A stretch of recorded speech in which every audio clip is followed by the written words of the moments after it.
Dice la primera carta de Corintios capítulo 15, del versículo 35 en adelante. Tal vez alguien se pregunte, ¿cómo resucitarán los muertos? ¿Con qué clase de cuerpo vendrán?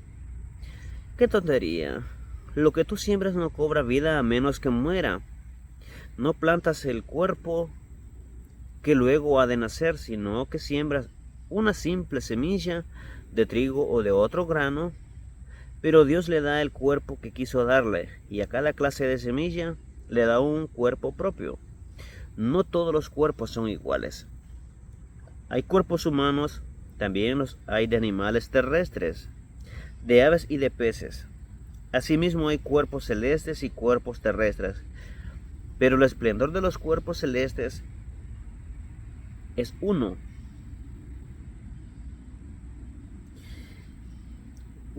Uno es el esplendor del sol, otro el de la luna y otro el de las estrellas. Cada estrella tiene su propio brillo. Así sucederá también con la resurrección de los muertos. Lo que se siembra en corrupción resucitará en incorrupción. Lo que se siembra en oprobio resucita en gloria. Lo que se siembra en debilidad resucita en poder. Se siembra un cuerpo natural, resucita un cuerpo espiritual. Hay un cuerpo natural también, hay un cuerpo espiritual. Así también está escrito, el primer hombre, Adán, se convirtió en un ser viviente. El último Adán, en el espíritu que da vida. No vino primero lo espiritual, sino lo natural, y después lo espiritual. El primer hombre era del polvo de la tierra, el segundo hombre del cielo. Estamos hablando de Adán y de Jesucristo. Como es aquel hombre terrenal, es decir, Adán, así son también los de la tierra, y como es el celestial, es Jesucristo. Así son también los del cielo. Y así como hemos llevado la imagen de aquel hombre terrenal, la imagen de Adán, llevamos también la imagen del celestial, la imagen de Jesucristo. Les declaro, hermanos, que el cuerpo mortal no puede heredar el reino de Dios, ni lo corruptible puede heredar lo incorruptible. Fíjense bien, en el misterio que les voy a revelar, no todos moriremos, pero todos seremos transformados en un instante, en un abrir y cerrar de ojos, al toque de la trompeta. Al toque de la final trompeta, pues sonará la trompeta, y los muertos resucitarán con un cuerpo incorruptible, y nosotros seremos transformados, porque lo corruptible tiene que revestirse de lo incorruptible, y lo mortal de inmortalidad. Cuando lo corruptible se revista de lo incorruptible y lo mortal de inmortalidad, entonces se cumplirá lo que está escrito: la muerte ha sido devorada por la victoria. ¿Dónde está, oh muerte, tu victoria? ¿Dónde está, oh muerte, tu aguijón? El aguijón de la muerte es el pecado, y el poder del pecado es la ley. Gracias a Dios que nos da la victoria por medio de nuestro Señor Jesucristo. Por lo tanto, mis queridos hermanos, manténganse firmes e inconmovibles, progresando siempre en la obra del Señor, conscientes de que su trabajo en el Señor no es en vano. Yo en verdad admiro mucho a aquellas personas, a aquellos hermanos que van y básicamente se atreven a ir de frente cuando hay esas multitudes de personas trans, cosas así, fiestas. En Nueva York hay bastante de eso, y se meten ahí los cristianos a enseñar acerca de la palabra de Dios, aún sabiendo que esa gente violenta es capaz de matarles. La verdad, yo les admiro mucho, y pues primero Dios de que sigan así, fuertes y valientes hasta que llegue el momento del regreso del Señor Jesucristo. Ahora bien, este pasaje responde a muchas preguntas de muchos cristianos que están pensando o están con dudas en relación a lo que es su salvación. quiero que entiendan algo importante y trataré de hacerlo un poco rápido para que el tiempo no nos avance mucho. Quiero que entiendan algo. Dice este pasaje de que nuestra seguridad definitivamente no depende de nosotros, sino únicamente de Jesucristo. Bendito sea el Señor de que nuestra seguridad eterna no depende de nosotros, porque si fuera de nosotros, perderíamos la salvación en el mismo momento que la recibimos. Pero la salvación no se puede perder debido a que no morimos nosotros por nosotros mismos, no pagamos con nuestra propia sangre. Lo hizo Jesucristo una vez y para siempre, y nos regala la vida eterna gratuitamente. Dice, de cierto os digo, que el que oye mi palabra y cree al que me envió tiene vida eterna, no vendrá condenación jamás, se ha pasado de muerte a vida. No vendrá condenación jamás el que ha puesto su fe en Él como su único y suficiente Salvador.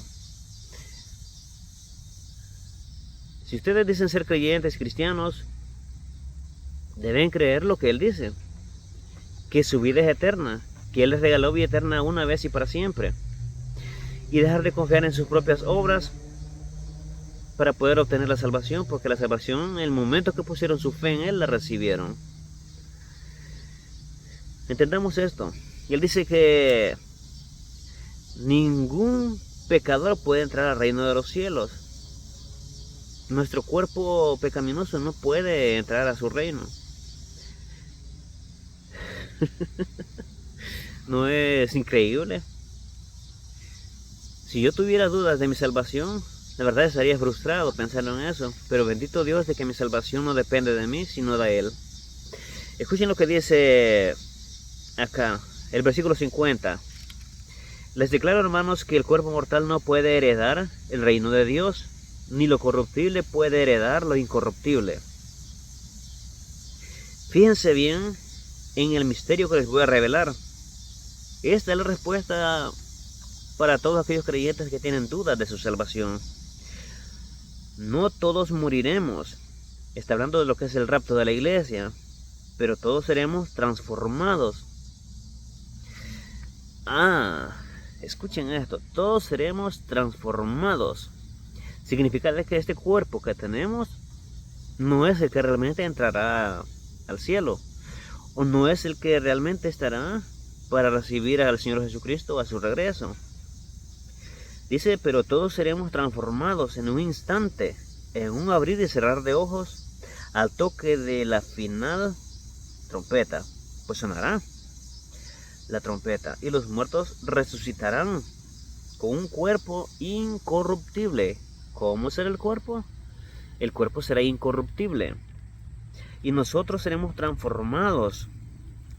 Es decir, tendremos un cuerpo glorificado, un cuerpo digno de estar en la presencia del Señor, porque este cuerpo que tenemos no es digno. Nunca lo fue ni lo será. Es necesario que este cuerpo pecaminoso sea transformado en un cuerpo incorruptible. Porque lo corruptible y lo mortal, porque lo corruptible tiene que revestirse de lo incorruptible y lo mortal de inmortalidad. Cuando lo corruptible se revista de lo incorruptible y lo mortal de inmortalidad, entonces se cumplirá lo que está escrito: la muerte ha sido devorada por la victoria. Es decir, nosotros, los que vivimos cuando Cristo venga, porque realmente vendrá, es un hecho, Él nos va a levantar y nos va a transformar en un instante, en un abrir y cerrar de ojos. Eso es maravilloso, porque eso nos libera del hecho de vivir pensando: Señor, hoy pequé, perdóname, voy a vivir, voy a necesitar otra vez tu sacrificio para que me limpies de mis pecados. Tenemos que vivir con seguridad de que Él murió por nuestros pecados y pagó una vez y para siempre por ellos. Tenemos que tener esa certeza, esa seguridad de que cuando Él venga nos va a levantar y nos va a glorificar, y no por nuestras buenas obras, sino por el sacrificio que Él hizo en la cruz del Calvario por cada uno de nosotros. Sé que es difícil reconocer de que somos incapaces de salvarnos a nosotros mismos. Sé que es difícil reconocer que somos escoria. Pero bendito Dios, nuestra salvación no depende de nosotros, sino única y exclusivamente de Él. Así es que, mis estimados amigos y hermanos, espero que este mensaje esté siendo de bendición importante para todos ustedes, que conozcan las verdades bíblicas y que entiendan de que nuestra salvación no depende de nosotros, sino única y exclusivamente del Señor Jesucristo. Veamos otro pasaje bíblico. En Apocalipsis capítulo 20, versículos del 11 al 15. Y dice: Luego vi un gran trono blanco y a alguien que estaba sentado en él. De su presencia huyeron la tierra y el cielo, sin dejar rastro alguno. Vi también a los muertos grandes y pequeños, de pie delante del trono. Se abrieron unos libros y luego otro, que es el libro de la vida. Los muertos fueron juzgados según lo que habían hecho, conforme a lo que estaba escrito en los libros. El mar devolvió sus muertos. La muerte y el infierno devolvieron los suyos. Cada uno fue juzgado según lo que había hecho. La muerte y el infierno fueron arrojados al lago de fuego. Este lago de fuego es la muerte segunda. Aquel cuyo nombre no estaba escrito en el libro de la vida fue arrojado al lago de fuego. En ese momento dice la Biblia que el Señor Jesucristo sacará los libros. Y dice: Luego vi un gran trono blanco. Este juicio se le llama el juicio del gran trono blanco. Y alguien que estaba sentado en él era Jesucristo. Era el mismísimo Señor Jesucristo quien estaba sentado en ese trono. De su presencia huyeron la tierra y el cielo sin dejar rastro alguno. Solo imagínense qué tan imponente es la presencia del Señor Jesucristo. ¿Cómo creen que nosotros con estos cuerpos pecaminosos vamos a poder estar en su presencia? Es imposible. Vi también a los muertos grandes y pequeños de pie delante del trono. Se abrieron unos libros y luego otro que es el libro de la vida. Los muertos fueron juzgados según lo que habían hecho, conforme a lo que estaba escrito en los libros. Esto es para todos aquellos que viven confiando en sus obras para salvarse. Con todo respeto, pero serán resucitados y no serán resucitados para darles una oportunidad de ser salvos. Escuchen lo que dice acá.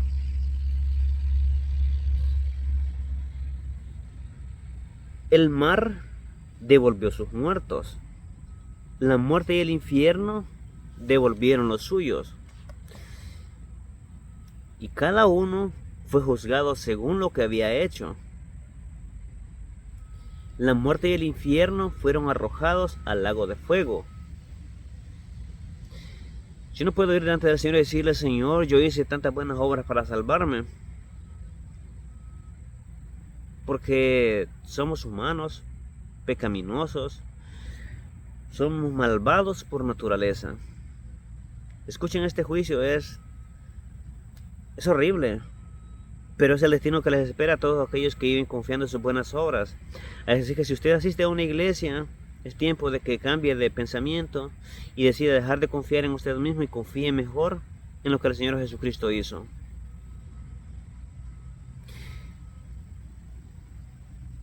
La muerte y el infierno fueron arrojados al lago de fuego. Este lago de fuego es la muerte segunda. ¿Por qué es la muerte segunda? Porque dice de que resucitó a los muertos. Y los muertos fueron juzgados conforme a sus obras. Estamos hablando de gente incrédula. En este juicio no resucitará gente de la iglesia, no resucitarán cristianos, no resucitará gente creyente del Antiguo Testamento, este es un juicio única y exclusivamente solo para gente inconversa, para gente no cristiana, para gente que vive confiando en sus buenas obras. Es decir, el Señor tendrá en sus manos el libro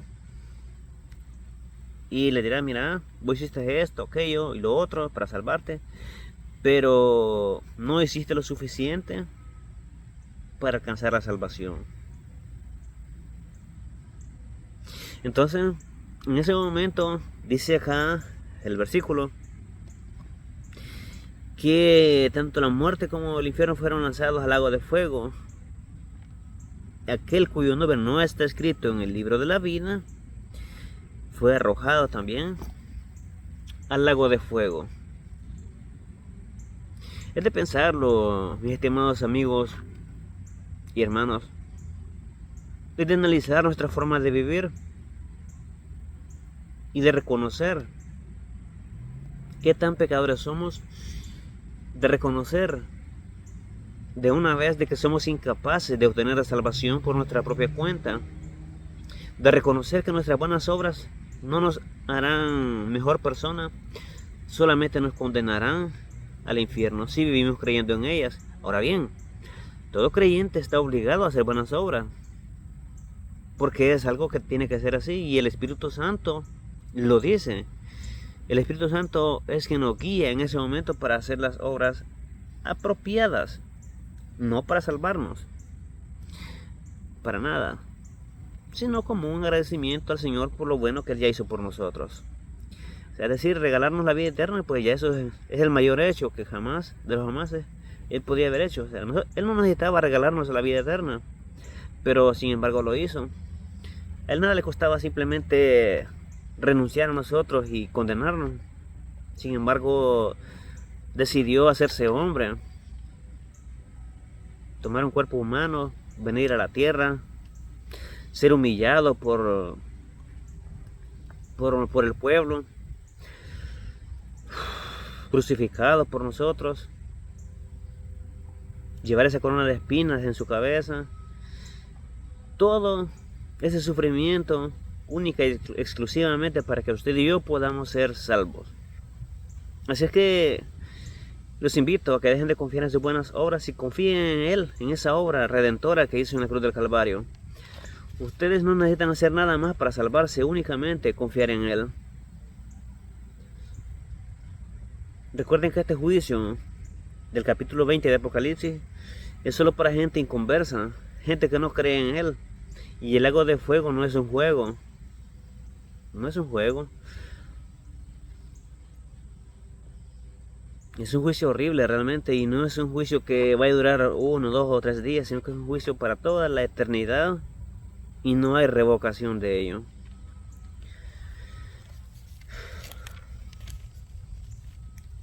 Ahora, ¿de verdad están dispuestos a vivir como si esto no fuera a suceder? ¿En verdad están dispuestos a pasar la eternidad en el infierno? Es de pensarlo. Cuando hablamos de la eternidad, hablamos de que es para siempre. ¿O hasta cuándo seguirán de oídos sordos? ¿Hasta cuándo seguirán de oídos sordos con lo que se les habla acerca del Señor Jesucristo y su regreso? Yo entiendo que es bonito vivir la vida, como dicen en la calle, la vida loca. Tomando, bebiendo, yendo a bares, bailando, siguiendo las corrientes del mundo, Bad Bunny y todo lo demás. Pero, ¿en realidad esto vale la pena? ¿Tiene algún beneficio en el futuro para nosotros? ¿Vale la pena ir al infierno por ello? No.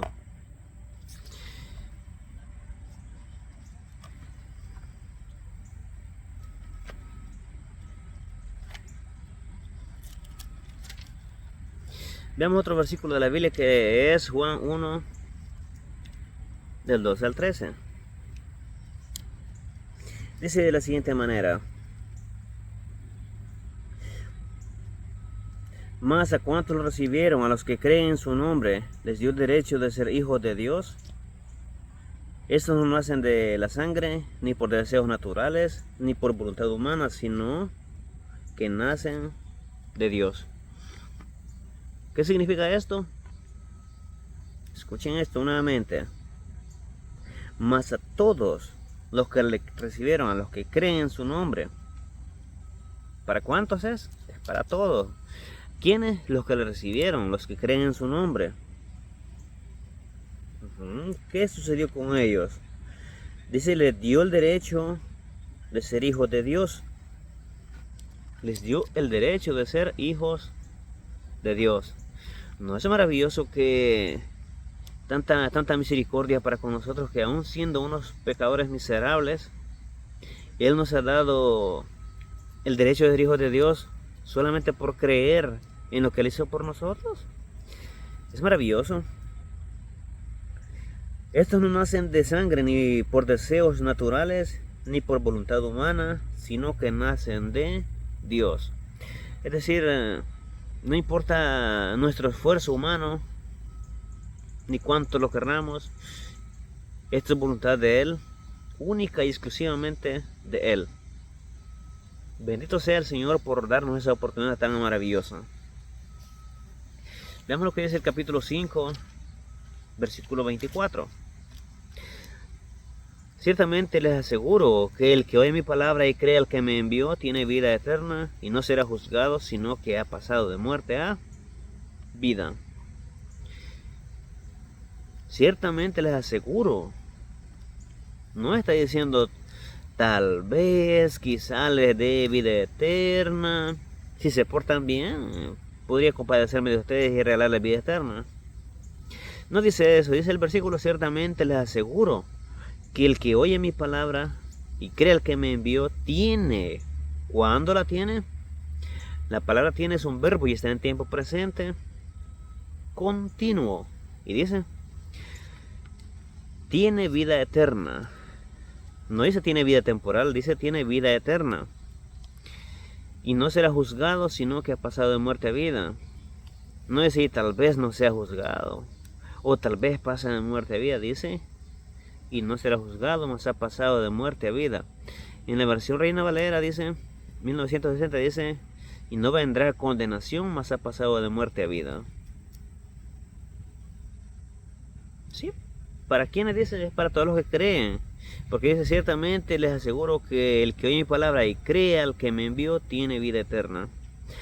Recordemos de que la palabra creer no significa creer de que Él existe. Y ya lo dije antes en otra enseñanza. Sino que creer que su sacrificio es suficiente para pagar la deuda de nuestro pecado. Vemos un último pasaje bíblico. Vamos a ir nuevamente al libro de las Revelaciones, libro de Apocalipsis, capítulo 21. Esto es un adelanto de la belleza del futuro. Esto es un adelanto para que ustedes puedan apreciar lo que es la heredad de los santos. Dice el versículo 1 del capítulo 21 de Apocalipsis. Después vi un cielo nuevo y una tierra nueva, porque el primer cielo y la primera tierra habían dejado de existir, lo mismo que el mar. Vi además la ciudad santa, la nueva Jerusalén, que bajaba del cielo, procedente de Dios, preparada como una novia hermosamente vestida para su prometido. Oí una potente voz que provenía del trono y decía, aquí, entre los seres humanos, está la morada de Dios. Él acampará en medio de ellos, y ellos serán su pueblo. Dios mismo estará con ellos y será su Dios. Él les enjugará toda lágrima de los ojos, y ya no habrá muerte, ni llanto, ni lamento, ni dolor, porque las primeras cosas han dejado de existir. El que estaba sentado en el trono dijo, yo hago nuevas todas las cosas. Y añadió, escribe, porque estas palabras son verdaderas y dignas de confianza. Repitamos este versículo porque es importante que lo conozcan. El que estaba sentado en el trono dijo, ¿quién estaba sentado en el trono? El Señor Jesucristo. Dijo, yo hago nuevas todas las cosas. Hasta este punto nosotros ya tendríamos el cuerpo nuevo.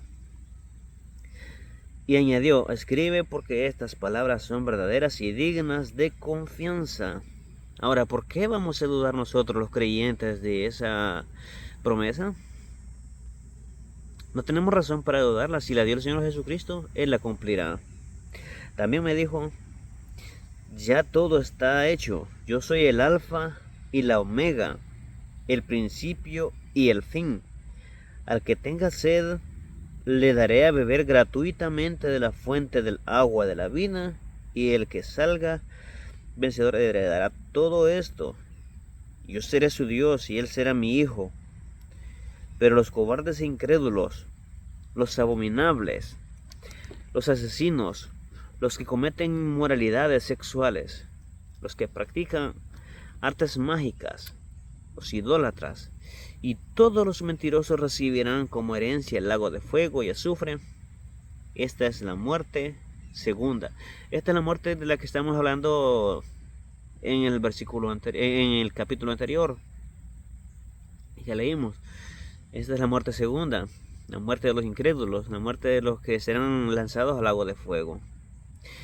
Se acercó uno de los 7 ángeles que tenían las 7 copas llenas con las últimas 7 plagas. Ahora esto ya es cuestión del final de la tribulación, pero lo que es importante que quería que ustedes conocieran era esto, que Dios hará nuevas todas las cosas para nosotros. Cuando Jesucristo baje a la tierra, después de los 7 años de tribulación, vendrá la iglesia con él y estarán en Israel. Bueno, estaremos en Israel. Habrá 2 tipos de personas en ese momento, y todos aquellos que hayamos bajado con él tendremos cuerpos nuevos y glorificados. Estaremos en Israel junto con él, gobernando desde ahí, desde la capital del mundo, porque Israel será la capital del mundo en ese momento. Cuerpos nuevos y glorificados, pero también habrán pasado a ese milenio personas normales, con cuerpos humanos normales. Entonces, no estará llena toda la tierra en ese momento, pero se reproducirá nuevamente la población, el pecado volverá a surgir, y pues ustedes saben que cuando el pecado se multiplica, la maldad también, y viene otro juicio, el último juicio en el que Satanás será derrotado y toda la humanidad que esté con él también. Bueno, mis estimados amigos y hermanos, era mi intención llevar hasta sus mentes la idea, recordarles que necesitan poner su fe en el Señor Jesucristo para recibir la salvación, la vida eterna, y que recuerden siempre que Él está con los brazos abiertos esperándoles. No importa que usted sea una mala persona, sea un villano, Él está dispuesto a recibirle con los brazos abiertos, perdonar sus pecados y darle el regalo de la vida eterna. No pierda la oportunidad de recibir la vida eterna.